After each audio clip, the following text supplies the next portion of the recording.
अस्सलामुअलैकुम, good morning, सुबह खैर। एक नए दिन, नई सुबह और कुछ नए टॉपिक्स के साथ मैं हूं आपकी होस्ट मुनीबा आसिफ और आप देख रहे हैं अपना पसंदीदा प्रोग्राम जनाब जागो लाहौर। मैं बिल्कुल ठीक ठाक हूँ। उम्मीद है कि आप सब लोग भी ठीक ठाक होंगे और कामयाबी के साथ ज़िंदगी में आगे बढ़ भी रहे होंगे।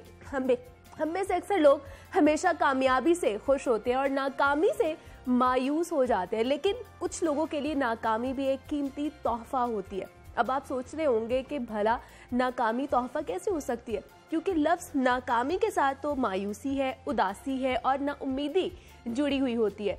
जहां तमाम रास्ते बंद दिखाई देते हैं, लेकिन ये सिर्फ सोचने का अंदाज है। नाकामी हमें अमल करने का दर्स देती है, पहले से भी ज़्यादा मेहनत करने, खुद को जानने और समझने का मौका देती है।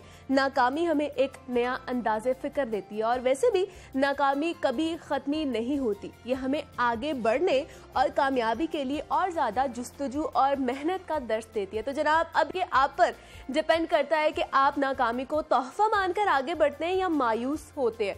तो नाकामियों से सबक सीखें और ज़्यादा एनर्जी के साथ आगे बढ़ते जाएं अपनी ज़िंदगी में। बढ़ते अपनी पहली स्टोरी की तरफ और कुछ बात करते हैं फिट रहने के हवाले से और सेहत के हवाले से। तो मौसम तेजी के साथ आपको पता है तब्दील हो रहा है और बरसात का मौसम है, कभी धूप निकल आती है तो कभी बारिश की आंख मचोली भी जारी रहती है। और इस बदलते मौसम में अक्सर लोगों की जानिब से फ्लू, जुकाम, खांसी और गला खराब की शिकायत की जा रही है और इन मौसमी बीमारियों का ज्यादातर शिकार छोटे बच्चे हो रहे हैं। बच्चों में वायरल इन्फेक्शन फैलने की वजूहात क्या होती हैं और बच्चों को इन बीमारियों से कैसे बचाया जा सकता है। मौसम बरसात में कौन कौन सी एहतियाती तदाबीर अपनाई जानी चाहिए, इस पर बात करेंगे। हमारे साथ मौजूद हैं डॉक्टर हाफिज जिकाशुर रहमान है, माहिर अमराज़े बचकान है, मेयो हॉस्पिटल से इनका ताल्लुक है। डॉक्टर साहब, मैं आपको खुश आमदीद कहती हूँ जागो लाहौर में। कैसे हैं आप? जी अल्हम्दुलिल्लाह। डॉक्टर साहब, हम देख रहे हैं हब्स और ये जो बारिशों का मौसम है, मौसम बरसात, इसमें बहुत से बच्चों को इन्फेक्शन हो रहा है, ज़ुकाम हो रहा है, गला ख़राब हो रहा है। तो ये वायरल इन्फेक्शन है या एक तहकीक के मुताबिक कोरोना भी बच्चों में आ रहा है, उसकी भी तशख़ीस हो रही है, जिसकी वजह से लोग बहुत ज़्यादा खौफज़दा हैं। तो ये वायरल इन्फेक्शन है या कोरोना भी है? इसमें ना बेसिकली ज़्यादातर होते वायरल इन्फेक्शन ही हैं। और जिस तरह हम मेयो हॉस्पिटल में और अपने सेटस में देखते हैं कि ज़्यादातर वायरल इन्फेक्शंस में जो टॉप पे अब आ रहे हैं वो गैस्ट्रोएंटाइटिस है। इतना ज़्यादा गैस्ट्रो है, इतना गैस्ट्रो है कि इवन हमारा मेयो डिपार्टमेंट डायरिया सेक्शन भरा होता है इससे, और इस प्राइवेट सेटअप में भी डायरिया काफ़ी आ रहा है। और इसकी सबसे बड़ी वजह ये होती है कि क्योंकि मौसम चेंज हो रहा है, कभी ठंड है कभी गर्मी है, और जो किसी भी फूड में कोई भी फूड हम लेते हैं उसमें वायरसेस बैक्टीरिया बहुत जल्दी से ग्रो कर जाते हैं इस मौसम में, स्पेशली जब ह्यूमिडिटी ज़्यादा है। तो इसलिए बच्चों में ये इन्फेक्शन गैस्ट्रो बहुत ज़्यादा आजकल रिलेटिवली आ रहा है। और ज़्यादातर अमवात इस मौसम में भी ज़्यादा होती है क्योंकि गैस्ट्रो की वजह से डायरिया बहुत ज़्यादा, वॉमिटिंग, डायरिया, कुछ अंदर जा नहीं रहा, नमकोल बच्चे पीते नहीं है, तो अल्टीमेटली फिर उनको बाज़ों का हॉस्पिटलाइज या ड्रिप की ज़रूरत पड़ जाती है। ये मतलब वायरल भी है, लेकिन क्या अगर लाहौर की बात की जाए तो लाहौर में बच्चों में कोरोना की तशख़ीस हुई है? कोई केसेस सामने आए? बिल्कुल कोरोना की तशख़ीस होती है क्योंकि हमारे पास पहले भी बच्चों में नमूनिया होता है, लेकिन इस सीज़न में नमूनिया रिलेटिवली कम है। अच्छा। लेकिन आजकल हमारे पास इस सीज़न में बच्चों में लोअर रेस्पिरेटरी ट्रैक्ट इन्फेक्शन, जिसे आमतौर पर नमूनिया कहते हैं, वो आ रहे हैं। ठीक है। और इसे हम क्योंकि जब एक ये आपको पता है प्रिंसिपल है कि जब पैंडेमिक होता है, व्हेनेवर जस्ट पैंडेमिक, तो जब फ्लू बच्चों में हो, लोअर रेस्पिरेटरी ट्रैक्ट इन्फेक्शन हो, तो हम उसको पैंडेमिक की तरफ ही लेके जाते हैं। हम उसे कहते हैं कोविड नमूनिया ही है, until unless proven otherwise। मतलब इस तरह के केसेस आ रहे हैं, इस तरह के केसेस आते हैं हमारे, आ रहे हैं, स्टिल आ रहे हैं, अभी भी स्टिल आ रहे हैं। तो इसका मतलब है बच्चों को भी इन चीज़ों से और SOPs का एहतियात रखनी चाहिए, करवानी चाहिए। इस तरह होता है जिस तरह कोविड ना सिर्फ नमूनिया बल्कि बच्चों में डायरिया भी कॉज करवाता है, बल्कि इनिशियली बच्चों में प्रेजेंटेशन होती डायरिया के साथ ही, और फिर नमूनिया सेकंड स्टेज में भी प्रेजेंट करता है, ये फर्स्ट स्टेज में भी हो सकता है, लेकिन कोविड की कई प्रेजेंटेशन बच्चों में आती है। अच्छा, ठीक है। और अगर आम ज़ुकाम की अगर बात की जाए, आम फ्लू की अगर बात की जाए, तो डॉक्टर अब ये कह रहे हैं कि फ्लू इतना मजबूत हो चुका है कि बच्चों को फ्लू शॉट्स यानी फ्लू के टीके भी लगवाने चाहिए अब बच्चों को।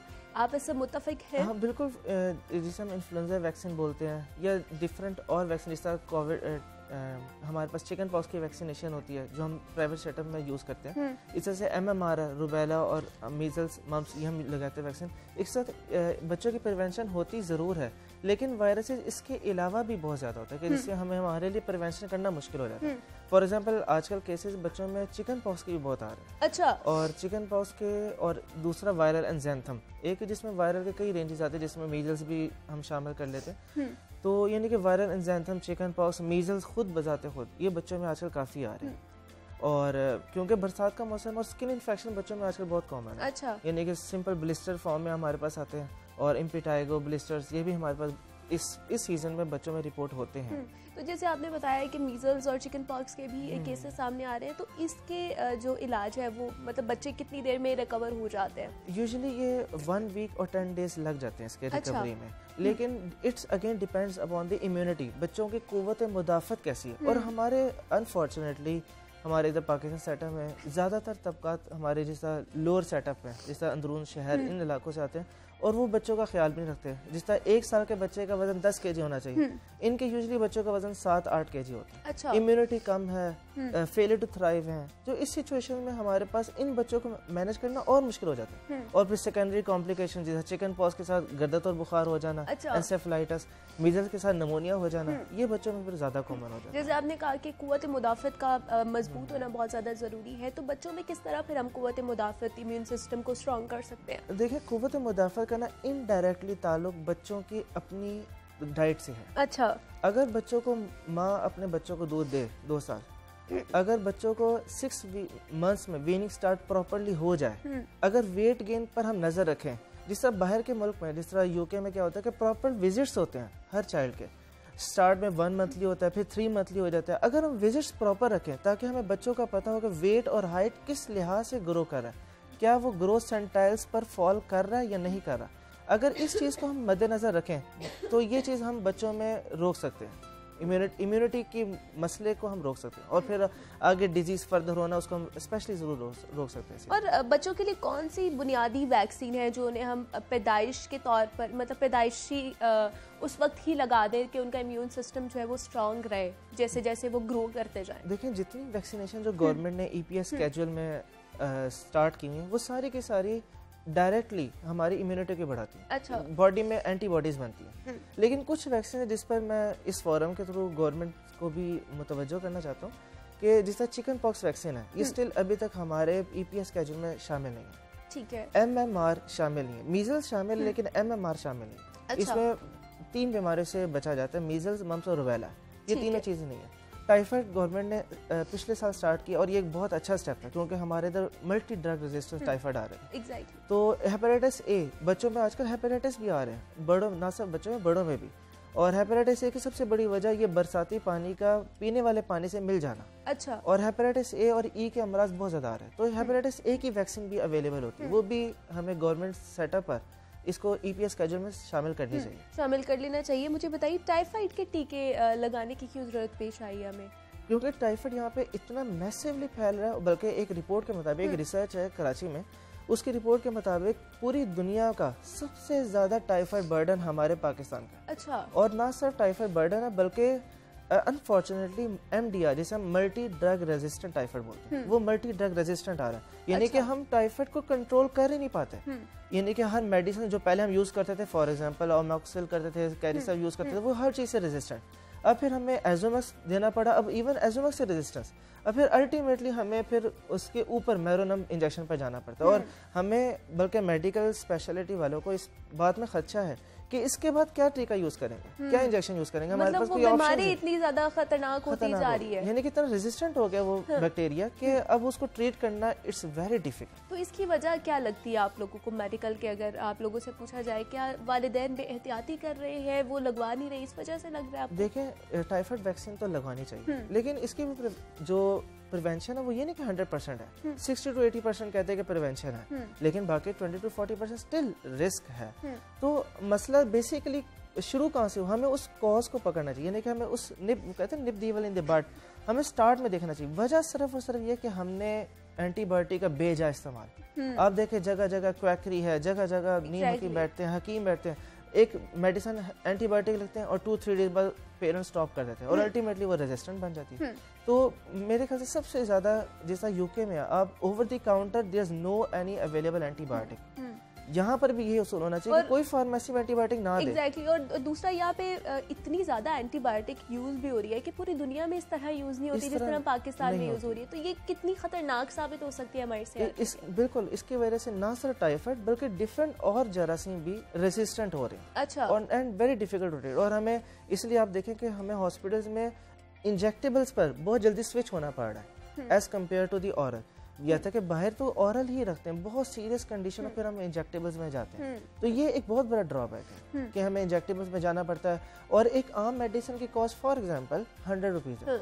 एक जिस मेरोनम की अगर जाऊँ उसकी कॉस्ट 2500 है पर इंजेक्शन। अच्छा। और बच्चों में उसको ट्वाइस और थ्राइस अ डे लगाते हैं हम। तो अब देख लें उसका कॉस्ट 50,000 तक पहुंच जाता है अगर हम टाइफाइड का ट्रीटमेंट। बिल्कुल। अगर हम रेजिस्टेंट ना हो तो वही ट्रीटमेंट 5-10,000 में कंप्लीट हो जाएगा। कंप्लीट हो जाता है। दूसरा आपने जैसे बताया कि एंटीबायोटिक्स अगर लोग ले रहे होते हैं तो वो 2-3 दिन बाद उसको छोड़ देते हैं लेना, तो उसको कितनी देर तक हम लोगों को यूज़ करना चाहिए, मतलब उसका कोर्स जो है पूरा करना चाहिए ताकि वो हमारे लिए मुफीद साबित हो। देखें, इसमें ना हमारी गाइडलाइंस है, जैसा यूके में नाइस गाइडलाइंस होती है, हम यहाँ पे पीडियाट्रिक एसोसिएशन की गाइडलाइंस होती है जो हम यूके या यूएसओ को फॉलो करते हैं।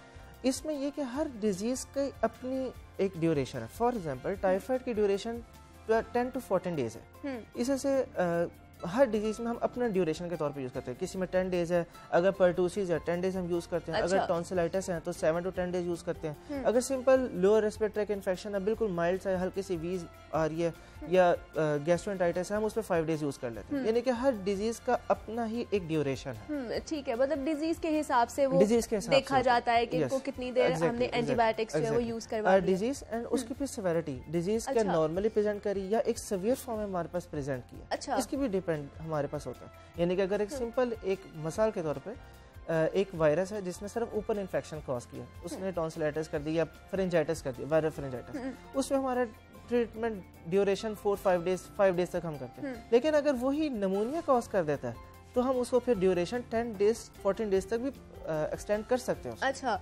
और अगर जो बच्चे नहीं लगवाते वैक्सीन, वो कोई भी वैक्सीन हो, वो किन किन बीमारियों का शिकार हो सकते हैं और किस तरह की बीमारियां और कंडीशन हो सकती है उनकी? जैसा देखें मिसाल के तौर पर मैं आपको फिर बताता हूँ, जैसा चिकन पॉक्स है।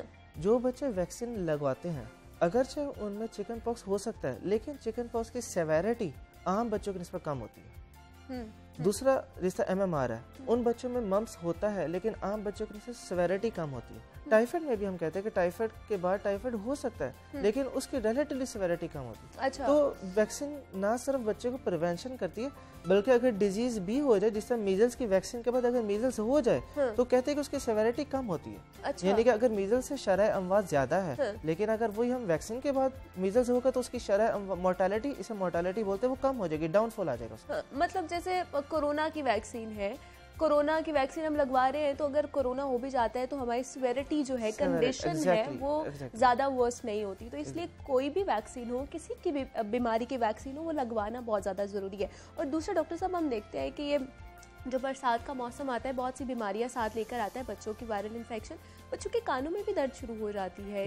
ये किस वजूहात की वजह से है? बच्चों में कानों की वजह अक्सर औकात ये फेरेंजाइटिस होता है, क्योंकि हमारा कान इनडायरेक्टली हमारा फेरेंजियल ट्रैक्ट से कनेक्ट है। अच्छा। इसे हम ईस्ट वेस्ट ट्यूब बोलते हैं, एक नाली है।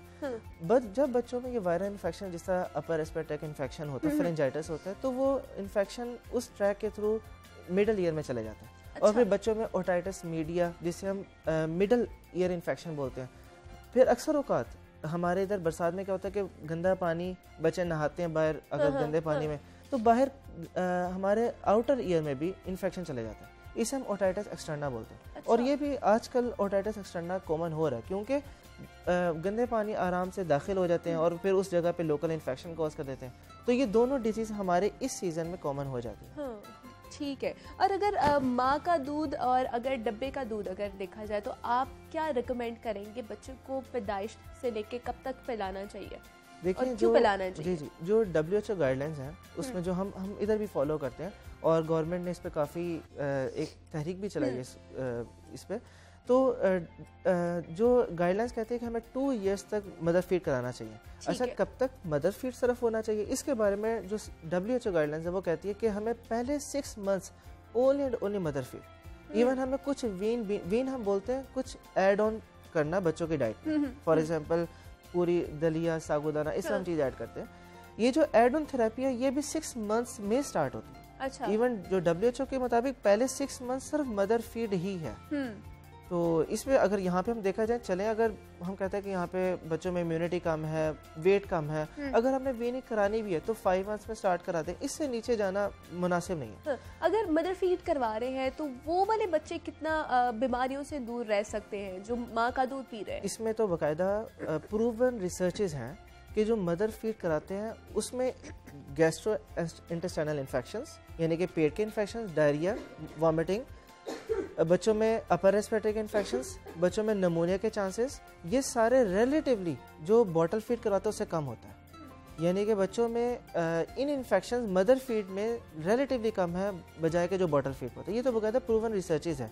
हाँ, एक दो चीज़ों पे वो कहते हैं कि प्लस माइनस है भी नहीं या दोनों में इक्वल है। वो कहते हैं कि एलर्जी सिम्टम एज़मा, ये कहते हैं दोनों में बराबर होता है क्योंकि ये ज़्यादातर हाइजाइन हाइपोथेसिस होती है या इनहेरिटेंस होता है। लेकिन बाज़ इन्फेक्शंस जिस तरह रिलेटिवली जो मैं इन्फेक्शंस बोल रहा हूँ, इन्फेक्शंस मदर फीड से कम होते हैं। और इसकी तो बाकायदा वजह है कि बच्चों की माँ के दूध से इम्यूनोग्लोबुलिन्स जैसा IG वगैरह वो बच्चों के फीड में जा रहे होते हैं। अच्छा। और बच्चों में कुदरती तौर पर वो इम्यूनिटी डेवलप होती है। और फिर एक दूसरी बात, प्लेसेंटा के थ्रू भी इम्यूनोग्लोबुलिन्स जा रहे थे जब बच्चा अंदर होता है, उसमें भी इम्यूनोग्लोबुलिन जाते हैं और वो भी तकरीबन 3-4 मंथ्स तक अंदर रहते हैं इम्यूनोग्लोबुलिन। अच्छा।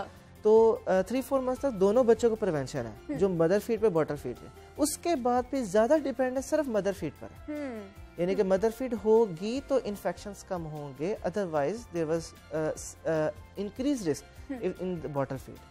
मतलब मदर फीड भी बहुत ज़्यादा इम्पॉर्टेंट है। मुझे बताइए बच्चे की किस उम्र तक अगर ग्रोथ ना हो रही हो या कद ना बढ़ा हो तो हमें डॉक्टर से मशवरा कर लेना चाहिए? देखिए, हमारे यहाँ पर ना हर चीज़ के ग्रोथ सेंटाइल्स होते हैं।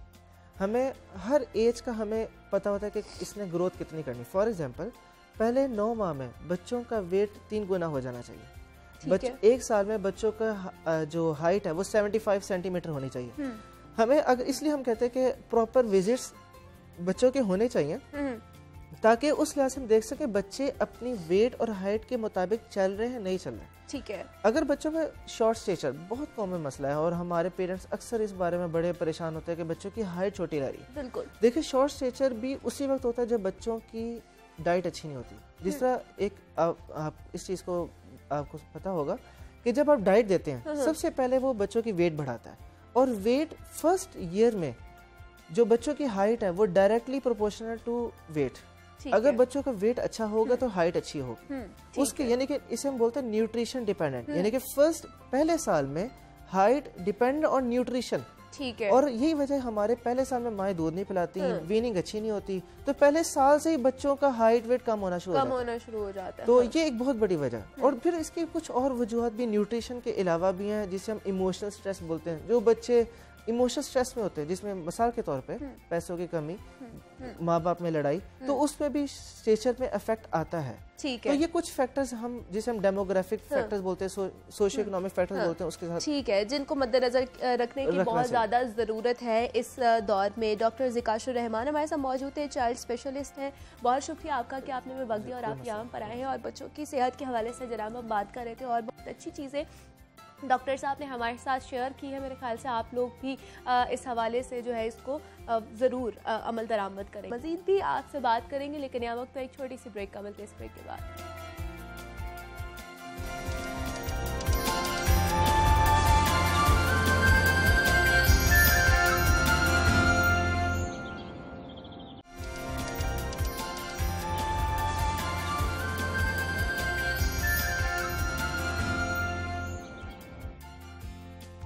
वेलकम बैक टू जागो हार। जनाब, आप कुछ बात करते हैं ऐसे मसले की जिसका हम सबको किसी ना किसी हद तक सामना करना पड़ता है और वो मसला है स्ट्रेस और डिप्रेशन का।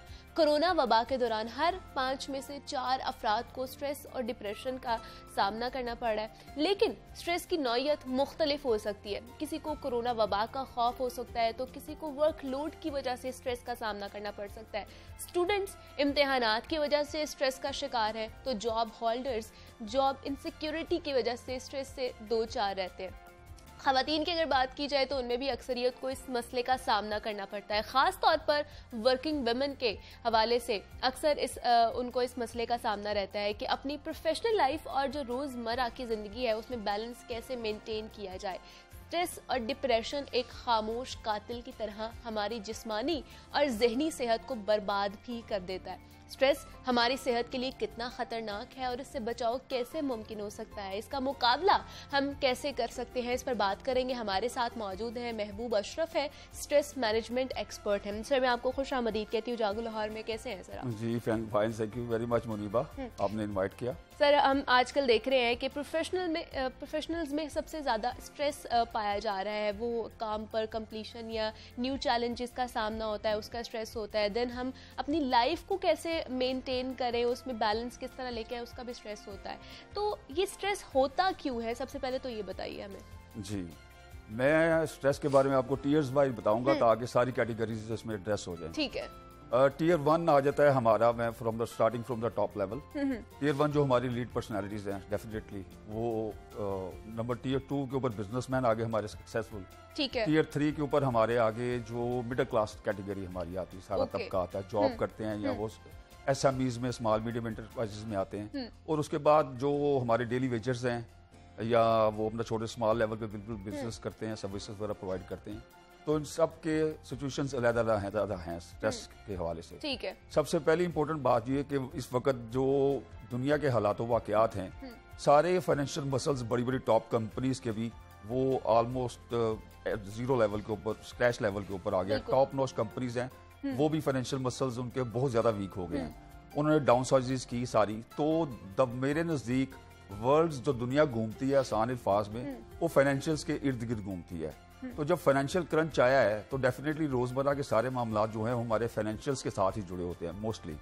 हमने एजुकेशन लेनी है, खाना खाना है, हर चीज जो भी हमने इस्तेमाल करनी है, परचेजिंग करनी है, शॉपिंग करनी है, तो वो सारे मामला हमारे फाइनेंसिस के साथ अटैच हैं। जब ये फाइनेंशियल क्रंच आया है तो रूटीन मर्रा में जो मामला थे लोगों के वो बहुत ज़्यादा ख़राब हुए और लोग डिस्टर्ब हो गए।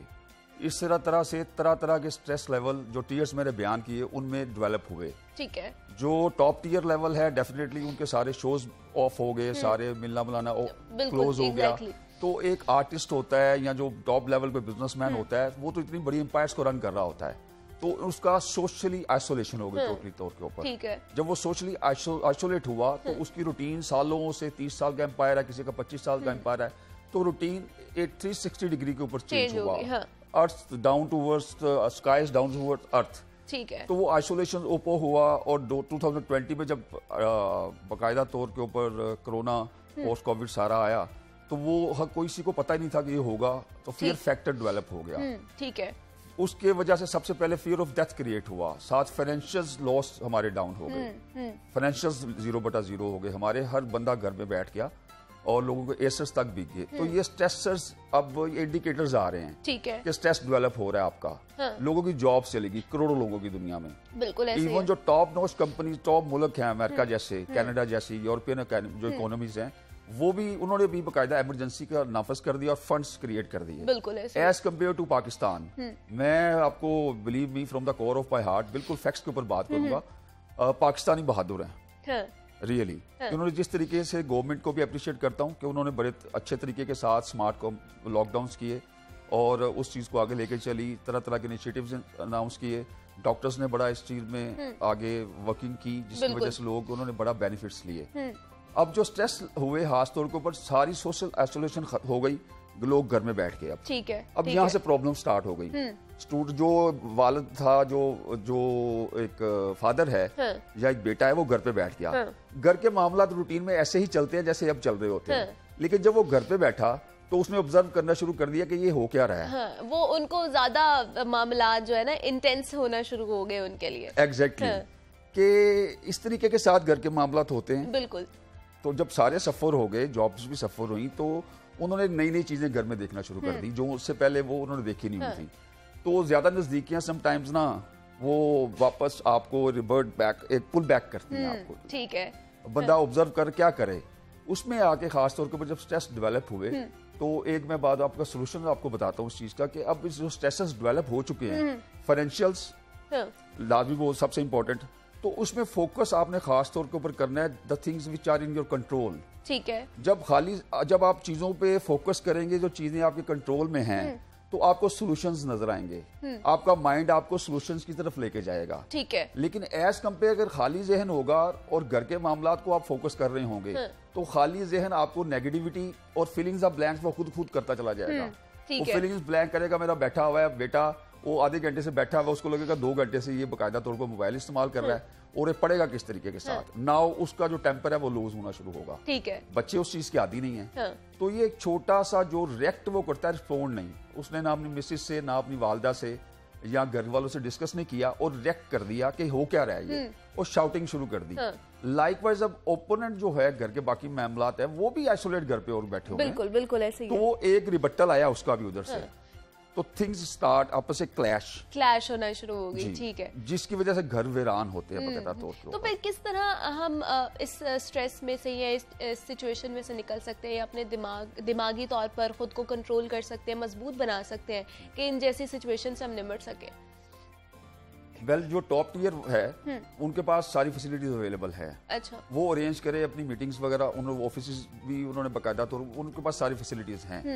तो वो अपना मीडिया आज की जो आईटी की टेक्नोलॉजी है उसको इस्तेमाल करके अपने टाइम को उसी तरीके से कंज्यूम करे जिस तरीके से वो पहले अपनी लाइफ को गुजारते थे। ठीक है। उनका लाइफस्टाइल जो है उसको अपने लाइफस्टाइल को फॉलो करें, वो अपनी जो उनके पास सारे रिसोर्सेज हैं वो अपनी लाइफस्टाइल को समझे कि अभी हमने कुछ अर्सा 6 महीने साल ज्यादा लंबा अरसा नहीं रखते, बड़ी टेक्नोलॉजीज आ गई हैं आजकल, बड़ी तरक्की हो रही है, तो वो अपनी लाइफ को उस तरीके से लेके चलें। ठीक है। और रिएक्ट ना करें, प्लीज रिएक्ट मत करें, अंडरस्टैंड करें, लिसनिंग अपनी जो है वो इम्प्रूव करें, और जो स्पेस पहले सबकी थी वो सबको वही स्पेस प्रोवाइड करें बाकायदा तौर के ऊपर। डेफिनेटली जो उनकी से है उसको भी रखें, और जो आइसोलेशन से बचने के लिए अगर वो बाहर कॉफी पीने आउटडोर जा सकते हैं, पाबंदियां भी डेफिनेटली एसओपीज को फॉलो करें, वो लाइफस्टाइल को मेंटेन करें, और या छोटी आउटसाइड में अपनी वो पार्टीज वगैरह जैसे अरेंज करते हैं उसको वो लेके चलें, और अपने सबॉर्डिनेट्स के साथ भी अंडरस्टैंड करते हुए उनको भी वो बाकायदा टेक्नोलॉजी के इस्तेमाल के साथ मीटिंग्स वगैरह करें, और उनको भी नए नए टास्क दे के रखें और बिजी करके रखें। ठीक है। और उनको ये भी एश्योरेंस दिलवा के रखें कि you people are secure now, इस मुश्किल वक्त में हम लोग साथ हैं, बिकॉज एक बंदे के साथ 5 कम से कम अगर ऑन एवरेज लगाएं तो जुड़े हुए हैं लोग, जुड़े हुए हैं। एग्जैक्टली। तो जब अपर लेवल से एक ट्रिकल डाउन चीज होगी पॉजिटिव कि वी आर विद यू, और वो अपना वेलफेयर अकाउंट क्यों ना बेशक इस्तेमाल करें। हमारे जो टॉप क्लास बिजनेसमैन हैं वो वेलफेयर बड़े काम करते हैं, तो इट दिस टाइम वो फोकस करें अपने फोकस ऑफ कंट्रोल को, जो लोग उनके नीचे काम कर रहे हैं अपना वेलफेयर की सारी चीजें उनके ऊपर वो इस्तेमाल करें। नंबर 1।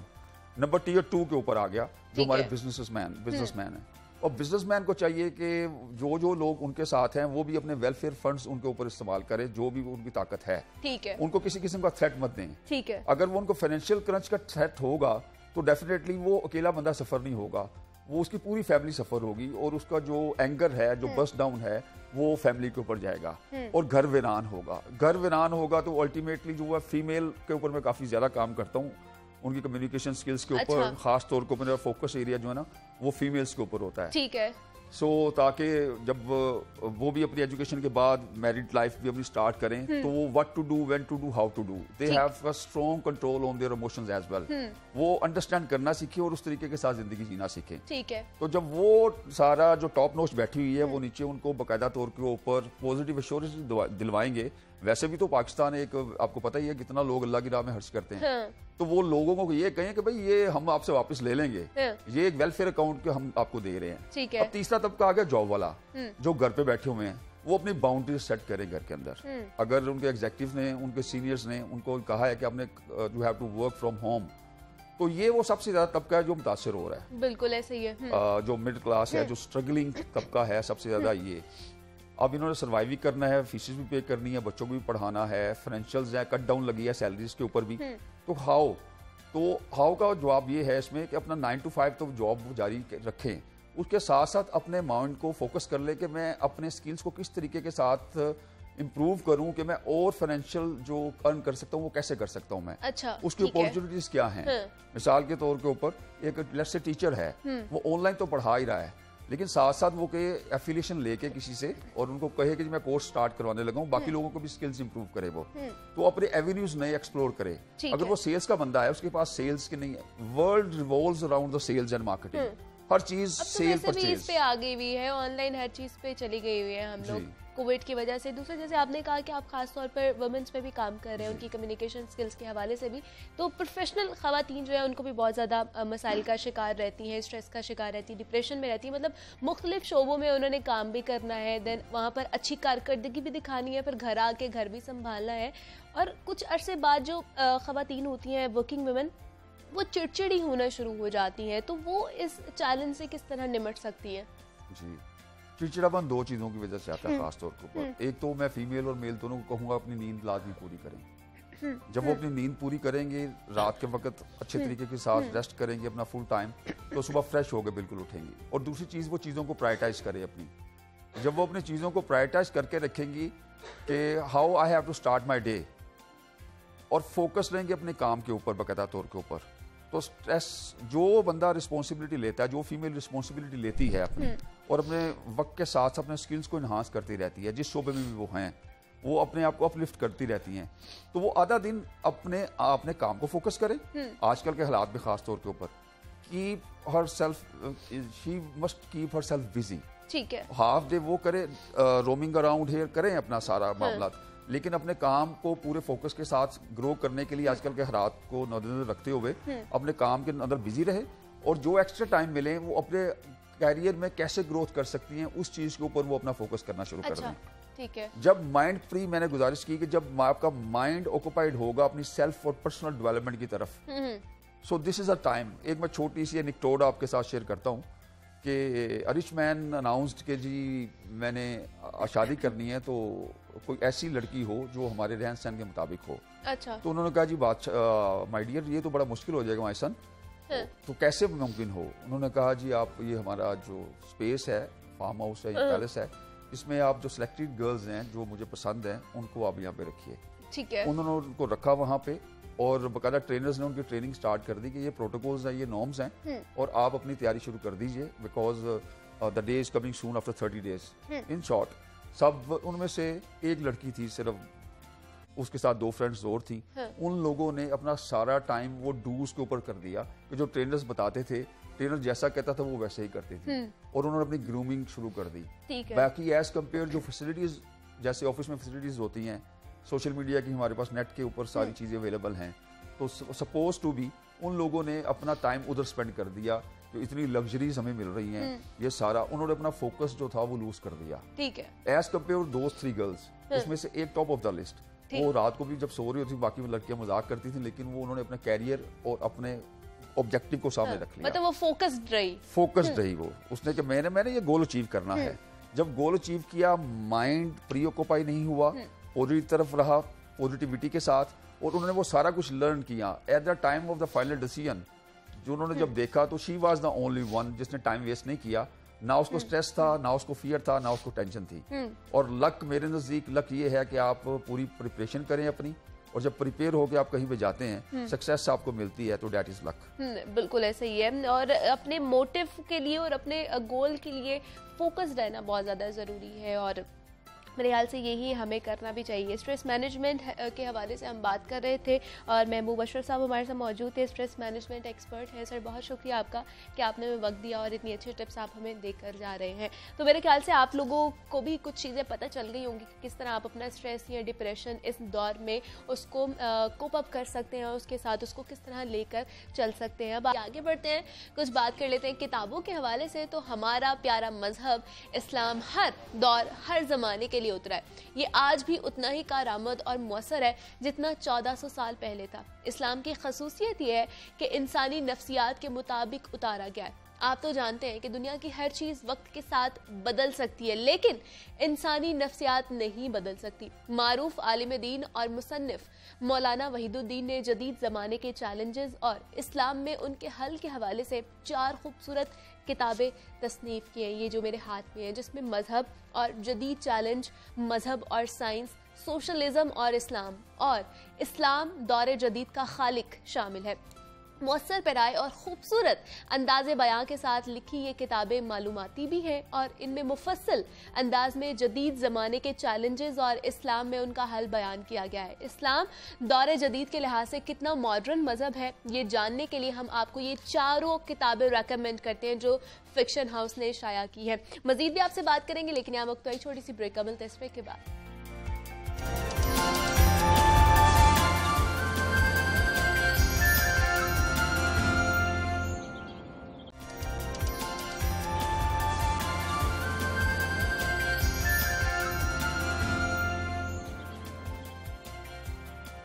वेलकम बैक टू जागो लाहौर। जनाब, नीम हकीम खतरा जान, और ये मुहावरा आपने कभी ना कभी लाजमी सुन रखा होगा। ये सिर्फ मुहावरा ही नहीं है बल्कि एक तल्ख हकीकत भी है। नीम हकीम जैसे आम लफ्जों में अताई कहा जाता है और पाकिस्तान के शोबा सेहत के लिए एक नासूर बनते जा रहे हैं। गरीब और सादा लो अफराद को झांसा देने वाला जाली और नीम हकीम अताइयों का ये नेटवर्क कई लोगों की जिंदगियां तक निकल चुका है। क्वालिफाइड डॉक्टर्स और दीगर तरबियत याफ्ता अमले के बगैर धड़ल्ले से ऑपरेशन तक करने वाले मौत के सौदागरों ने देहातों और नवाही इलाकों में पंजे गाड़ रखे हैं। जाली डॉक्टर्स और बगैर लाइसेंस मेडिकल स्टोर्स का गैर कानूनी धंधा दिन ब दिन बढ़ता ही जा रहा है। लेकिन अब पंजाब हेल्थ केयर कमीशन की जानिब से इन अताइयों के खिलाफ एक क्रैकडाउन किया जा रहा है और गुज़श्ता 2 हफ्तों के दौरान 22 शहरों में अताइयों के 1438 मराकज़ पर छापे मारे गए हैं। 168 अताइयों की दुकानें सरबमोहर कर दी गई हैं, जबकि 404 अड्डों पर कारोबार तब्दील किए गए हैं। और सूबे भर में अतायत के खिलाफ क्या क्या इकदाम किए जा रहे हैं, इस पर बात करेंगे। हमारे साथ मौजूद है नुमाइंदा लाहौर न्यूज़ है मोहम्मद बिलाल। बिलाल, मैं आपको खुश आमदीद कहती हूँ जागो लाहौर में। कैसे आप? बेहतरीन, आप सुनाएं। मैं भी बिल्कुल ठीक ठाक। बिलाल, हम देख रहे हैं लाहौर समेत पंजाब भर में अताइयों के खिलाफ कार्रवाइयाँ की जा रही हैं और ये कार्रवाइयाँ अमूमन बताइएगा किस बुनियाद पर की जाती हैं? क्या कोई अवामी शिकायत होती है या फिर जो पंजाब हेल्थ केयर कमीशन का अपना सर्विलेंस निज़ाम है? देखिए मुनीबा, ये अतायत जो है ये पाकिस्तान में बड़े लंबे अरसे से प्रिवेल कर रही है और अब आप ये देखेंगे 2021 आ गया लेकिन अभी तक हम अतायत को ख़त्म नहीं कर सके। और आप ये कहें कि मेरा ख्याल है इसको दिन ब दिन फ़रोग मिल रहा है। उसकी वजह यह है कि हॉस्पिटल्स के अंदर जितने भी ये काम करने वाले अफराद हैं, पैरामेडिक्स के हो गए, नर्सिस के हो गए, तो इनकी भी बड़ी तादाद अपने जाके जो सेटअप्स हैं इन्होंने बनाए हैं वो भी चलाते हैं। जबकि इसके साथ साथ फिर जो कुछ लोग ऐसे भी हैं जो कि डॉक्टर्स के पास काम करते हैं, कंपाउंडर होते हैं, तो किसी ऐसी जगह पे जाके अपना क्लिनिक बना लेते हैं जो कि मतलब उतना इस्टेब्लिश नहीं होता, तो वहाँ पे कम इम्कान होते हैं कि यहाँ पे कोई जो टीम्स हैं वो आएगी, या मतलब दूर दराज के इलाकों में वो चले जाते हैं तो जहाँ पे लोग भी ज़रा लेस एजुकेटेड होते हैं। तो ये एक सिस्टम और सिलसिला जो है ये चला रही है। ये मोस्टली वो लोग हैं जो कि जिनका वो सिस्टम होता है कि जिनके अपनी कौंसल से रजिस्टर्ड नहीं होते। अच्छा, ठीक है। मतलब किसी के पास DMHS की डिग्री है, एलोपैथी की डिग्री है, या मतलब दीगर एग्ज़ाम की जो डिग्री उन्होंने रखी होती है, वो फिर जो एलोपैथिक का जो ट्रीटमेंट है वो नहीं दे सकते। मतलब एक बंदे के पास होम्योपैथी की डिग्री है, अगर वो इलाज एलोपैथिक का कर रहा होगा तो वो खिलाफ कानून होगा।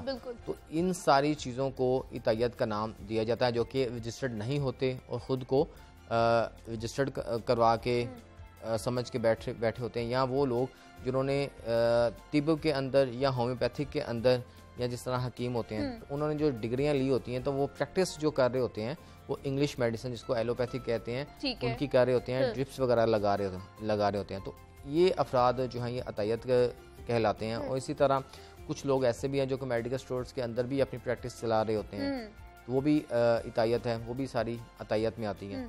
तो अतायत इस वक्त आप ये कह लेंगे मुनीबा ये इतनी ज़्यादा फैल चुकी है कि पंजाब हेल्थ केयर कमीशन इसमें अगर कार्रवाई भी करती है तो वो मतलब आज करती है तो वो हफ्ते बाद या 10 दिन बाद वो फिर आके अपना जो काम है वो शुरू कर देते हैं। उसके कुछ रीज़न्स हैं, वो ये है कि जो एक तो जो सज़ाएं हैं वो इतनी सख्त नहीं है, फिर जो आगे आपको पता है जो लोग आते हैं वो फिर मुकमुका कर लेते हैं, बिल्कुल वही सील करते हैं। ये बाद कोई में किसी एक बंदे का काम नहीं होता बिलाल, ये पूरा एक नेटवर्क होता है जो फैला हुआ होता है और काम कर रहे होते हैं। बिल्कुल ऐसी है। तो वही फिर वो मुकमुका करके वही सारी चीज़ें जो हैं वो दोबारा आ जाती हैं।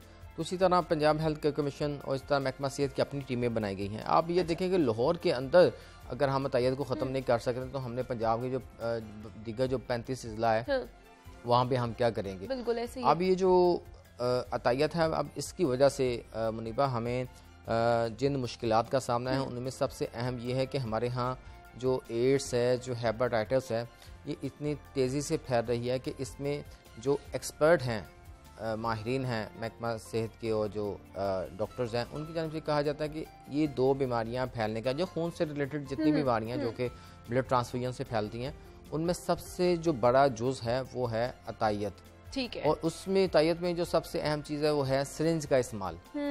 तो वो जो सिरिंज का इस्तेमाल है वो इंतहाई अहम है, लेकिन कुछ लोग जो हैं इसको गैर जिम्मेदारी से इस्तेमाल करते हैं, जिसकी वजह से अब हम हेपेटाइटिस की बात करें तो नंबर 2 पे हम इस वक्त पूरी दुनिया में हमारा हर एक बंदा कोई ना कोई किसी न किसी जो मुश्किल है उसका शिकार है। तो इसी तरह बकाया अगर हम चीज़ें देख लें, एड्स देख लें, तो एड्स के भी पंजाब के जो मुख्तलिफ अजला हैं वो इनमें घिरे पड़े हैं। अभी हमारे पास उस तरह जो स्टैट्स हैं वो चूँकि नहीं है, क्योंकि जो सर्वे होता है हमारा हेपेटाइटिस का जो लास्ट सर्वे था ये 2017-18 में हुआ था, फिर उसके बाद हुआ ही नहीं, जिसमें से हर 9वां शख्स हेपेटाइटिस सी का शिकार था। ये सिर्फ सी था, इसके अलावा बी लैदा था, ए लैदा था और डी लैदा था। तो ये अब सेपरेट। तो अब इससे अंदाज़ा लगा सकते हैं कि हमारे यहाँ अतायत या कुछ हमारे कुछ जो लोग हैं वो चीज़ों को उस तरह संजीदा नहीं लेते जिस तरह लेना चाहिए। इसमें बड़ा किरदार इसमें ब्यूटी सैलून्स वालों का भी है, हजाम्स का है, बार्बर्स जो हैं उनका भी है, तो ख़वातीन जो अपने नाक और कान छिदवाने जाती हैं उनका भी है। वो भी एक बहुत बड़े फैक्टर्स हैं, लेकिन ये जो अतायत है ये सबसे बड़ा फैक्टर्स है। अगर इनको ऐसी है, बिल्कुल ऐसी है। तो बिलाल मुझे बताइए इनके तदारुक के हवाले से जो महकमा हेल्थ केयर है उनका क्या प्लान है, क्योंकि हम हर गली में हर मोहल्ले में ये अतायत के किसी न किसी क्लिनिक को देखते ही हैं, तो क्या प्लान है उनका इस हवाले से? देखिए ये मुनीबा सबसे पहले कि हेल्थ केयर कमीशन के पास पूरा पंजाब है और इनके पास गिने चुने लोग हैं जिन्होंने इंस्पेक्शन करनी होती है, जिन्होंने जाके विजिट करनी होती है। तो अभी तकरीबन मेरा ख्याल है इनके पास कोई 5 से 6 टीमें हैं जिन्होंने जाके अपनी इंस्पेक्शन करनी होती है। तो अमले की इसमें बहुत ज़्यादा कमी है। इसमें जो महकमा सेहत है वो भी कहीं ना कहीं अपना जो अपनी टीमें हैं DDHO वो भी जाते हैं, वो भी जाके अपना विज़िट करते हैं, जाके क्लिनिक्स को सील करते हैं। लेकिन उसमें फिर एक नया जो ट्रेंड है अतायत में जो शुरू हुआ, उसमें बेसिकली ये है कि जो जिस अतायत को पकड़ते हैं तो फिर वो क्या करता है कि वो एक डॉक्टर हायर करता है, वो डॉक्टर को मंथली 30,000-40,000 रुपया देता है। तो फिर उसके बाद उसका रजिस्टर्ड और उसका वो लगा देते हैं बाहर साइन बोर्ड, और वो डिक्लेयर कर देते हैं जी अब हमारे पास मुस्तनद और पढ़ा लिखा MBBS डॉक्टर्स हैं, अब हमें कोई ना छेड़े। वो जो मुस्तनद डॉक्टर जो वो हायर करते हैं उसने तो 1-2 घंटे के लिए आना होता है, लेकिन उसका वो ये होता है कि फिर वो एक पूरा उनके ऊपर एक शेल्टर आ जाता है कि अब ये जो लोग हैं, ये जो डॉक्टर्स हैं, अब ये उनको शेल्टर इस तरह उनको मिल जाता है। तो इस तरह भी बड़े लोग जो हैं ये अपना कारोबार कर रहे हैं। और अब पंजाब हेल्थ केयर कमीशन की जानिब से इस तरह के जो डॉक्टर्स हैं उनको अब इजाज़त भी है, क्योंकि अब MBBS की जब बाहर साइन बोर्ड लग जाता है तो फिर वो आप उसको रोक ही नहीं सकते। अब डॉक्टर्स ने 1 घंटे के लिए आना है, उसके बाद उसने चले जाना है, उसके बाद सुबह शाम जो सारे जो पेशेंट्स अल्टीमेटली होंगे वो उसी वो क्वाइक ने जो अताई है उसने चेक करने हैं। तो ये भी एक सिलसिला चला हुआ है। फिर उसके साथ साथ दीगर जो हैं ये तिब के जो हकीम हैं वो भी सारे इसी वजह से काम कर रहे हैं। कोई टीमें आते हैं तो बाज़ औक़ात भाग जाते हैं, काबू नहीं आते। तो इस वजह से कि ये लाहौर में अभी तक हम काबू नहीं पा सके, तो पंजाब के जो दीगर इजला हैं ये एक वहाँ पर कैसे काबू पाया जाएगा, क्योंकि वहाँ पर है। अवेयरनेस की भी कमी है, लोग इतना अवेयर भी नहीं है अताइयों के हवाले से, डॉक्टर्स के हवाले से। दूसरा मुझे फिलहाल बताइए, अगर अताई की बात की जाए या नीम हकीम की बात की जाए तो अमूमन कौन कौन से अमराज का इलाज करने का वो लोग दावा करते हैं जब उनको पकड़ा जाता है? तो वेरी नाइस क्वेश्चन। देखिए अताई जो है बेसिकली वो तो हर एक चीज़ का दावा करने का, बीमारी का दावे का इलाज करने का दावा करते हैं, सिवाय सर्जरी की। अगर उनके पास पॉसिबिलिटी हो तो वो सर्जरी भी कर देते हैं, ऑपरेशन भी कर देते हैं। अब आप ये देखें कि अताई बेसिकली कुछ ऐसे लोग हैं जो कि हमने ऐसे देखे भी हैं, मतलब कुछ मैं वही आपको बताने लगा, कुछ ऐसे हैं कि वो इतने एक्सपर्ट हैं और उनके हाथ में इतनी शिफा है। ये मैं अपने तजुर्बे की बात बता रहा हूँ। जो लोग उनके पास जाते हैं वो कहते हैं इनसे अच्छा डॉक्टर ही कोई नहीं। बिल्कुल ऐसे ही आप समटाइम्स उनके एरियो में चले जाए, उनको सील करने के लिए टीम आप साथ हो, मेरा तो एक्सपीरियंस है।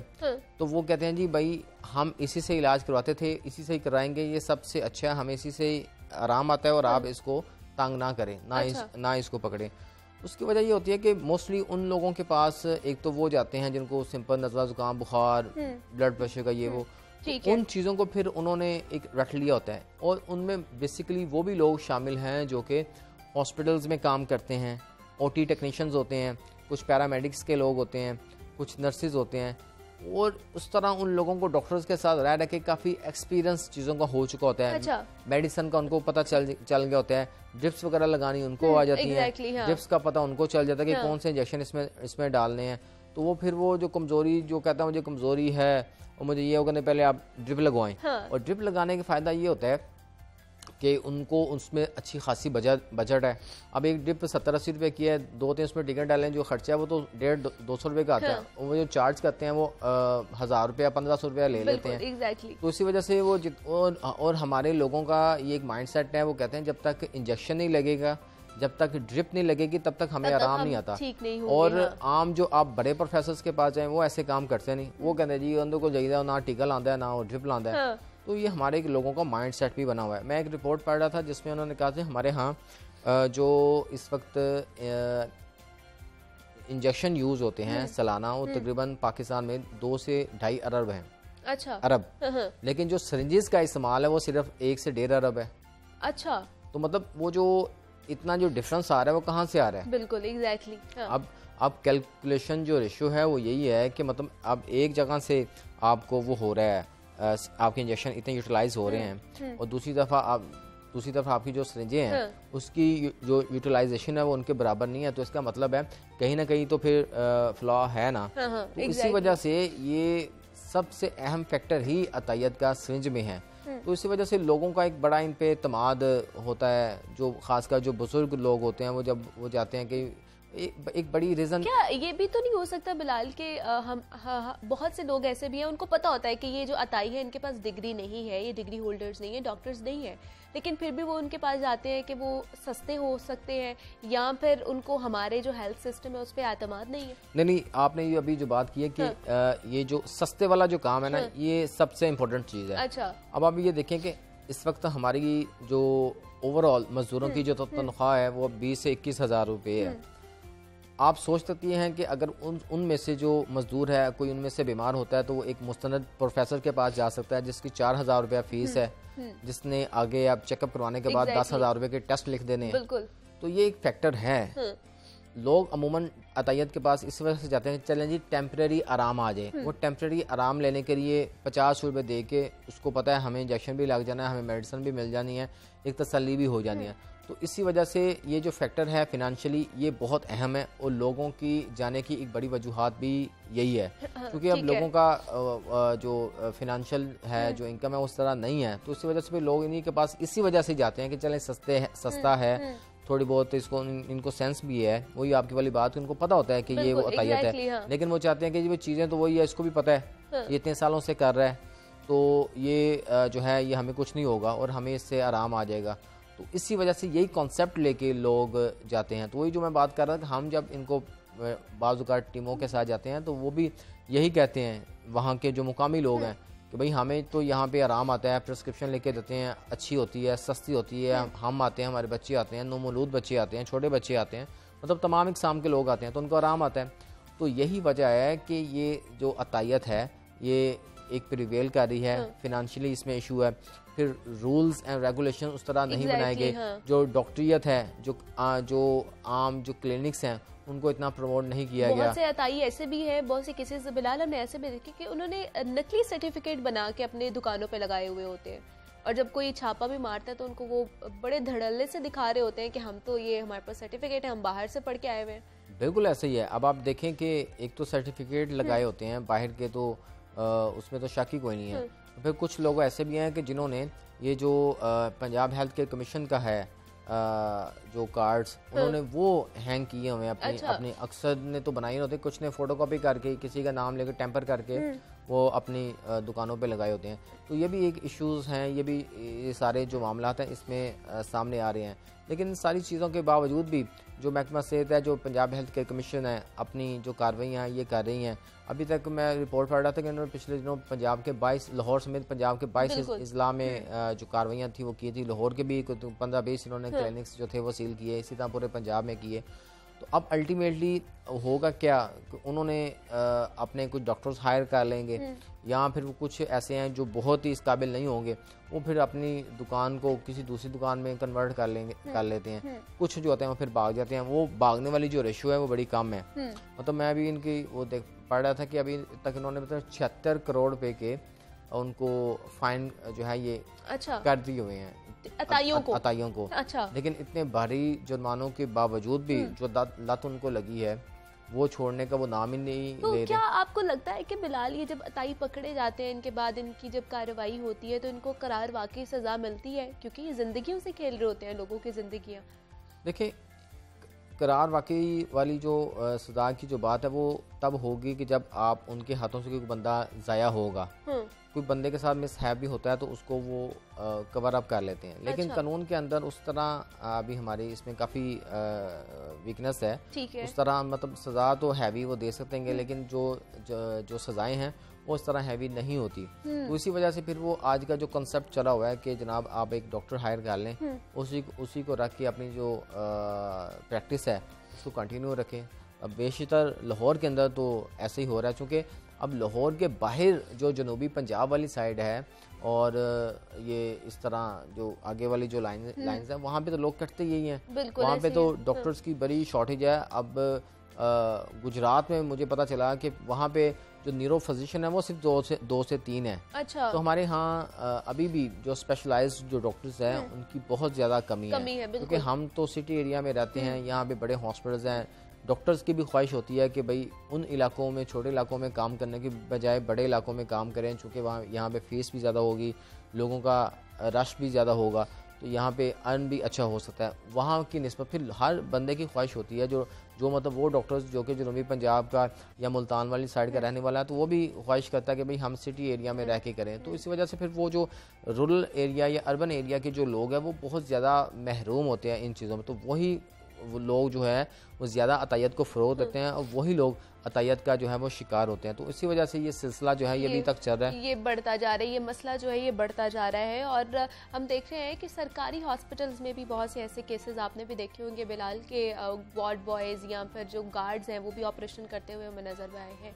तो ये जो अतायत का सिलसिला है इसको हम लोगों को कम करना पड़ेगा और महकमा हेल्थ केयर कमीशन जो है इस हवाले से मेरे ख्याल से सख्त एक्शन लेगी, तभी इस चीज़ को या ये जो अतायत अपने पंजे गाड़ रही है इसको हम पकड़ सकते हैं। मोहम्मद बिलाल हमारे साथ मौजूद थे। बिलाल, बहुत शुक्रिया आपका कि आपने हमें वक्त दिया और आप यहाँ पर आए हैं, और मज़ीद भी आपसे बात करेंगे, लेकिन यहाँ वक्त पर एक छोटी सी ब्रेक का मिलता है। इस ब्रेक के बाद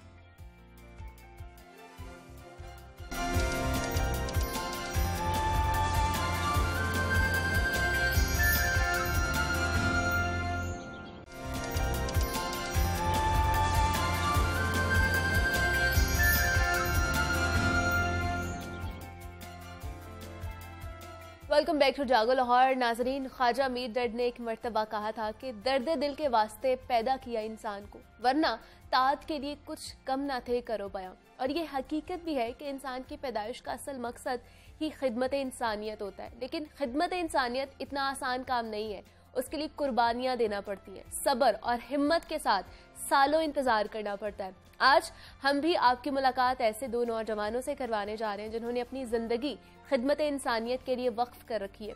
वो ये सब कब से और कैसे कर रहे हैं ये उन्हीं की ज़बानी जानते हैं। हमारे साथ मौजूद हैं हाफिज कमर अब्बास हैं, जो उन बच्चों को तालीम जैसे जेवर से आरास्ता करने के लिए कोशा हैं जो ये कीमती जेवर हासिल करने की पोजीशन में नहीं थे। उन्होंने गरीब और मुस्तहिक बच्चों को मुफ्त तालीम देने के लिए एक स्कूल बनाया जहां बच्चों को तालीम के साथ साथ किताबें और यूनिफॉर्म भी मुफ्त दिया जाता है। और उनके साथ मौजूद है मोहम्मद शायान खान है, जिन्होंने एक NGO बना रखी है और गरीब और मुस्तहिक लोगों को राशन और खाना फराहम करती है और बेरोज़गारों के लिए रोज़गार के मौके भी फराहम करती है। तो शायान एंड हाफिज कमर, मैं आप दोनों को खुश आमदीद कहती हूँ। जागो लाहौर में कैसे हैं आप दोनों?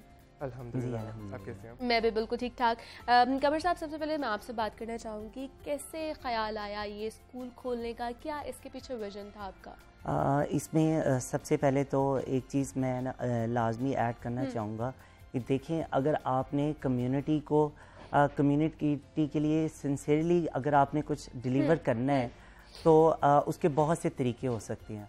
आप किसी को कपड़े लेकर दे सकते हैं, किसी को सजेशन दे सकते हैं, like there could be so many ways. लेकिन अगर आपने किसी नेशन को खड़ा करना है, so the best way is कि आप उसको उसके पाँव पे खड़ा कर दें, और पाँव पे खड़ा करने के लिए सिर्फ एक ही रास्ता है और वो है एजुकेशन का। इसलिए हम लोगों ने कोशिश की थी कि we will go for the best thing which is education.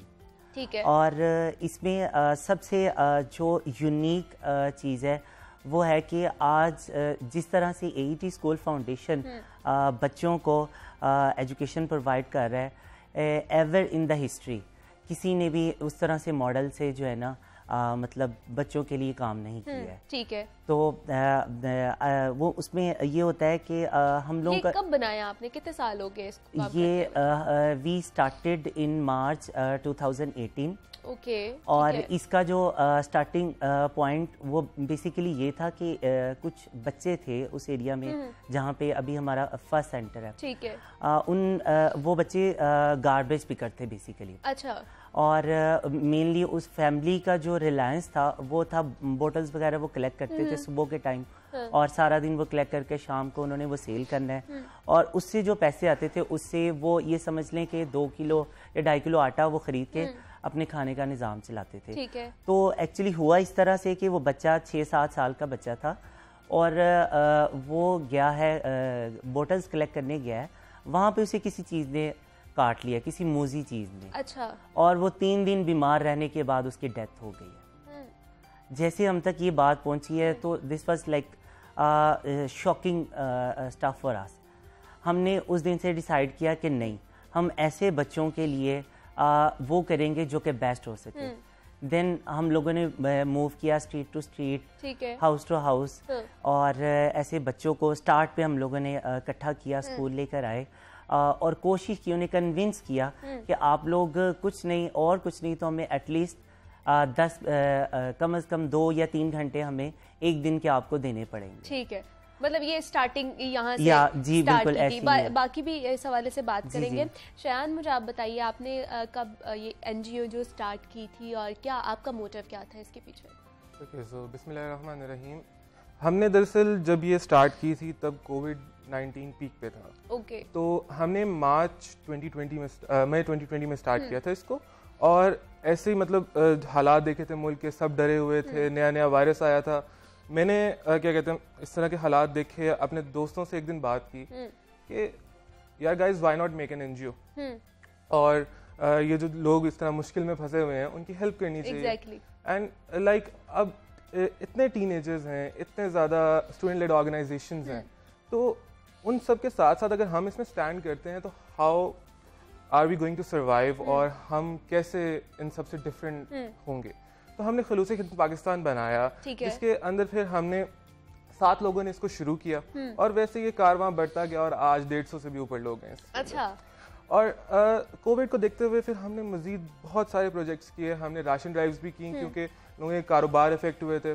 हमने इनफैक्ट एक बहुत बड़ा प्रोजेक्ट किया था लाहौर के अंदर, द मास्क मूवमेंट, जिसके अंदर हमने पूरे लाहौर के अंदर 4000 मास्क और 37 सैनिटाइजर्स डिस्ट्रीब्यूट किए थे आम पब्लिक को। ठीक है। तो वो भी हमारे लिए एक बहुत बड़ी अचीवमेंट थी। उसी तरह से हमारा बिलीव ये है, हम अपना हैशटैग चलाते हैं, हैशटैग हम सब साथ हैं। ठीक है। तो उसी तरह से हम ना किसी के रंग को देख के, ना किसी के मजहब को देख के, ऐसे ही लोगों की मदद करते रहते हैं। ठीक है।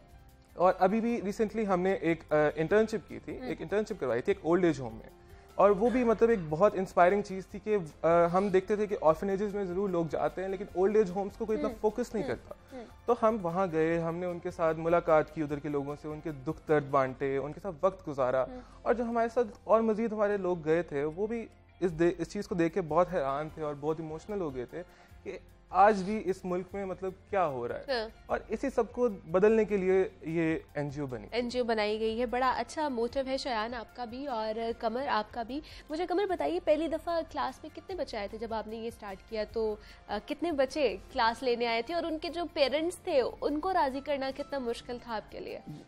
आपने बिल्कुल जो है ना पूरे फ़लसफ़े का जो है ना बॉटम लाइन क्वेश्चन वो आपने मतलब डिस्कस किया है। देखिए, मैं आई यूज टू से कि ये सिर्फ एक काम नहीं है, पूरा एक जिहाद है जिसमें आपको हर तरह से हर चीज़ बर्दाश्त करनी पड़ती है। सबसे पहले देखिए, प्रायोरिटीज़ होती हैं। कुछ फैमिलीज़ की प्रायोरिटीज़ कुछ और होती हैं और कुछ जगहों पे प्रायोरिटीज़ कुछ और होती हैं। जिस क्लास के लिए हम लोग काम कर रहे हैं उसकी प्रायोरिटीज़ कुछ और है। उसके लिए एजुकेशन 3rd या 4th लेवल पे आता है। उसको इस चीज़ को रियलाइज़ करवाना ये बहुत मुश्किल होता है। फिर उसमें ये होता है कि पेरेंट्स की तरफ से भी हमें मतलब लिटरली इवन के गालियां भी सुननी पड़ जाती होती हैं। क्योंकि देखें, वो पूरी की पूरी फैमिली उस बच्चे पर रिलाई कर रही है। इसमें मैं एक और चीज़ ऐड करूंगा। हम लोगों का एक प्रोजेक्ट है चाइल्ड लेबर एजुकेशन के नाम से। जो स्टेटिस्टिक्स ये कहते हैं कि हर 10 में से जो 4 बच्चे हैं वो क्या है, चाइल्ड लेबर के तौर पे काम कर रहे हैं। चाइल्ड लेबर एजुकेशन के अंदर हम लोगों के पास मेड जो बच्चियां होती हैं जो घरों में काम करती हैं, उनको थ्रू वॉलंटियर एजुकेशन प्रोवाइड करते हैं। बच्चे जो तंदूर की दुकान पे काम कर रहे हैं, जो मोटरसाइकिल की दुकान पे काम कर रहे हैं, हम उनकी वर्क प्लेस के ऊपर जाके through the volunteer education provide करते हैं। This is cutting edge. ये पूरी हिस्ट्री में अभी भी आप जाके सर्च कर ले, पूरी दुनिया में कहीं ऐसा इस लेवल तक जाके एजुकेशन नहीं प्रोवाइड की। बिल्कुल ऐसे ही है। हमने पहले कभी भी नहीं सुना कि उनके फुटस्टेप पर जाके उनको पढ़ाया जाए या उनको वो जेवर तालीम जैसे जेवर से आरास्ता किया जाए। तो कितना मुश्किल होता है, रेजिस्ट तो करते होंगे 100% रेजिस्टेंस आती है। उसमें जो owner of the work place है वो बहुत ज्यादा रेजिस्ट करता है। बिल्कुल तेवरी चढ़ाते हैं। बच्चे के माँ बाप बहुत ज़्यादा उस हवाले से करते हैं। लेकिन इसमें जो एक जो डिफरेंट चीज़ जो सामने आई है, ऐसे बच्चों के रिजल्ट्स बहुत ज़्यादा एक्स्ट्रा ऑर्डिनरी हैं। आप ये समझ लें कि एक बच्चा जिसे सारे रिसोर्सेज मिले हैं वो आपको एक साल में एक 1 स्टैंडर्ड क्लियर करके देगा। लेकिन वी हैव सीन कि ये ऐसे बच्चे हैं कि जिन्होंने उसी टाइम पीरियड के अंदर 2 या 3 क्लासेस को सेटिस्फैक्ट्री जो है उसको क्लियर किया है और अगली क्लासेस के अंदर जंप किया है। ये लाइक कम रिसोर्सेज के अंदर इतना ज़्यादा परफॉर्म करना ये बहुत ज़बरदस्त चीज़ है जो हमारे सामने आई है। इसमें बच्चे चाहते हैं कि उनको सारी चीज़ें मिलें, लेकिन बदकिस्मती से इसमें मैं एक चीज़ और ऐड करना चाहूँगा कि अगर आप बच्चे को स्टडी करेंगे ना कि बच्चा क्या चाहता है, बच्चा जो अंडर एज बच्चा है या छोटा बच्चा है वो चाहता है कि वो खेले, वो टाइम स्पेंड करना चाह रहा है अपने कोलीग्स के साथ और वो ग्रो करना चाह रहा है, वो अच्छी खुराक। ये रिसर्च के बाद ये चीज़ें सामने आती है। हम लोग भी देखते हैं, हमारे भी इर्द गिर्द बच्चे हैं, अगर आप उसको अच्छी खुराक देते हैं डेफिनेटली वो ग्रो करता है। बिल्कुल ऐसे ही है। हाँ। लेकिन उसकी सेहत अच्छी होगी तो वो बाकी चीजें भी साथ लेकर चल सकता है। शयान, आपने जब ये स्टार्ट किया तो बहुत से लोग तनकीद आपको निशाना बनाया होगा उन लोगों ने, तो फिर उस चीज से किस तरह कोप अप किया, किस तरह अपने कॉन्फिडेंस को आपने लो नहीं होने दिया? बिल्कुल, लोग इस तरह कहते थे कि अभी आप कॉलेज में हो, कॉलेज खत्म होगा, आप सिर्फ यूनिवर्सिटीज के लिए कर रहे हैं और उसके बाद आप खत्म कर देंगे। क्योंकि ज्यादातर यही होता है कि एनजीओज बनती हैं, स्टूडेंट लेड एनजीओज बनती है, उस पर खत्म हो जाती है साल डेढ़ के बाद।